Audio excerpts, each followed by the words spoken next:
Today, I'm going to show you how to reliably check if your C# application has an active internet connection.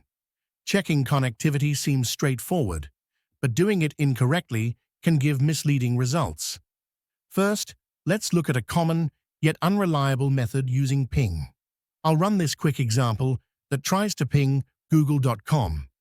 If the ping succeeds, it assumes the internet is working. While this approach might often work, it's not reliable because many network environments block ping requests even though the internet is available. Now let's see this in action. I'll run the app, and we get internet is connected. But imagine you're behind a firewall or VPN that blocks ping. This would falsely show no connectivity even if the internet is working perfectly. To fix this issue, let's look at a more reliable method using an HTTP request. This method uses HttpClient to request a special lightweight URL provided by Google called generate204.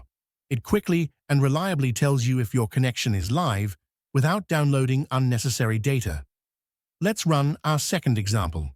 This method sends the HTTP request, and here we see the message confirming connectivity. Even in restrictive network environments, HTTP traffic is usually allowed, making this a far better solution.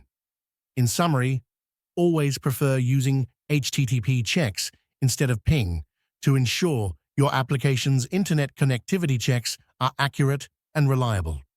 Thanks for watching, and don't forget to subscribe for more quick and practical programming tips.